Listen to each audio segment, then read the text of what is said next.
एक छोटे से गांव में कबीर नाम का एक लड़का रहता था। वह बुद्धिमान तो था, लेकिन उसकी एक बड़ी समस्या थी। वह कभी ध्यान नहीं लगा पाता था। उसका मन एक चंचल चिड़िया की तरह एक विचार से दूसरे विचार पर उड़ जाता था। अगर वह पढ़ने बैठता या कोई जरूरी काम शुरू करता तो थोड़ी ही देर में खेल या किसी और चीज में ध्यान भटक जाता। पढ़ाई करते समय उसका मन कभी फोन में तो कभी दोस्तों में उलझ जाता। कबीर के पिता अक्सर उसे समझाते थे, बेटा तुम्हारा मन एक जंगली घोड़े की तरह है। अगर तुमने इसे काबू में नहीं किया तो यह तुम्हें गलत दिशा में ले जाएगा, लेकिन अगर तुम इसे अनुशासित कर लो तो यह तुम्हें कहीं भी पहुंचा सकता है। लेकिन कबीर कभी बात को गंभीरता से नहीं लेता था। एक दिन गांव में एक बुजुर्ग ज्ञानी शिक्षक आए, गुरुजी। वे युवा लोगों को सफलता का मार्ग सिखाने के लिए प्रसिद्ध थे। कबीर के पिता उसे गुरुजी से मिलाने ले गए और उसकी समस्या बताई। गुरुजी मुस्कुराए और कबीर को पानी से भरा एक गिलास दिया। बोले, इस गिलास को पकड़े रहो और मेरे बगीचे में घूम कर आओ, लेकिन एक बूंद भी नहीं गिरनी चाहिए। कबीर को काम आसान लगा, लेकिन जैसे ही वह बगीचे में चला, पक्षियों की चहचहाट, पत्तों की सरसराहट और बच्चों की हंसी सबने उसका ध्यान भटका दिया। हर बार जब वह इधर उधर देखता, पानी छलक जाता। जब वह वापस लौटा, आधा गिलास खाली था। गुरुजी ने पूछा, इतना पानी क्यों गिर गया?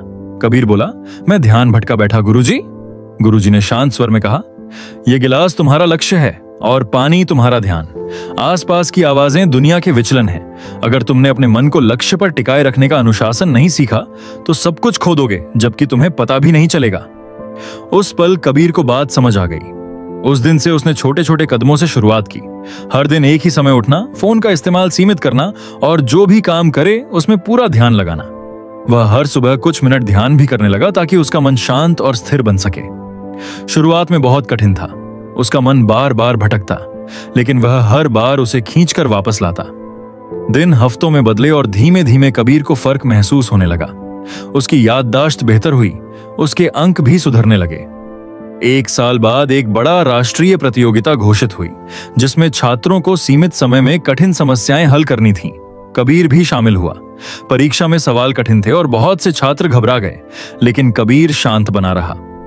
उसने हर सवाल पर एक एक करके फोकस किया, ठीक वैसे ही जैसे गुरुजी ने उसे पानी के गिलास से सिखाया था। परिणाम आए तो कबीर विजेता घोषित हुआ। गांव में खुशी की लहर दौड़ गई और गुरुजी मुस्कुराते हुए बोले, अनुशासित मन, प्रतिभा, किस्मत और बुद्धि सबसे शक्तिशाली होता है। उस दिन के बाद कबीर पूरे गांव में अपने मन पर विजय पाने वाले लड़के के रूप में जाना जाने लगा। अगर आज आपको इस कहानी में थोड़ी भी प्रेरणा मिली है तो इसे बस महसूस मत करो, इसे अपने जीवन में उतारो। वीडियो को लाइक करो, किसी ऐसे इंसान के साथ शेयर करो जिसे उम्मीद की जरूरत हो, और जिट स्टोरीज को सब्सक्राइब करो ताकि हम साथ मिलकर ताकत और बुद्धि की इस यात्रा पर आगे बढ़ते रहें। याद रखो, तुम्हारी सफलता का अगला अध्याय उसी पल शुरू होता है जब तुम अपने मन को अनुशासित करने का फैसला करते हो। शुरुआत आज ही करो।